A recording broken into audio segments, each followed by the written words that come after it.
dried octopus will become asparagus. There are two ways to grow asparagus. The first is from seed, and the other is from this dried octopus, also known as an asparagus crown. Asparagus is a slow-growing plant. If you start it from seed, it can take about 3 years until you can start harvesting from the plant. Year 1, they'll send up spears. Year 2, they'll turn into ferns. And then year 3, you can harvest. The year of the fern is one of the most important parts of an asparagus life cycle. It's when the asparagus is taking all of its energy and putting it back into the roots. However, if you choose to start asparagus from a crown instead of by seed, you can shave off one of those 3 years, meaning you can get a harvest in 2 years instead of 3. It is important to note, even after planting an asparagus crown, you still have to wait at least a year until you can start harvesting actual asparagus. But if you can sacrifice a year or 2 in your garden, you will be richly rewarded. Once an asparagus crown starts producing, they don't stop for up to 20 years. This is why it's important to find a spot that will be specifically for your asparagus, because once they get going, they have to pretty much stay right there. When it comes time to planting asparagus, you want to wait until your soil temperatures are warming up, which is typically about 2 to 4 weeks before your last frost. Each asparagus crown needs about 2 feet of space in between each one, so dig a trench long enough to space out as many of your asparagus crowns as you need.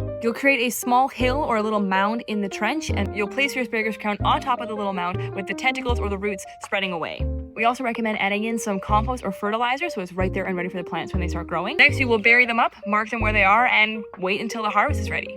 Again, a big thing is that in the first year, you should not be harvesting your asparagus spears. You may notice that they start shooting up. Let them be. They'll grow big and turn into big fronds that you need to leave for that season so they're more robust in the coming years. When it is time to harvest your asparagus, you'll want to cut the fattest spears right off at the ground when they're about 6 to 10 inches long and leave the thinner spears to continue to produce fronds for the plant.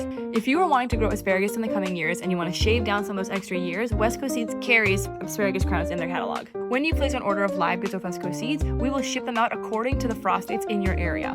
Because things like seed potatoes, asparagus crowns, garlic bulbs, flower bulbs, and so on are a living good, we don't want to send them if there's a chance of them freezing in transport. So we will take a look at the frost dates in your area and we will ship them out accordingly to minimize the risk of any damage or loss during transport. Order your asparagus crowns now and read below for more information.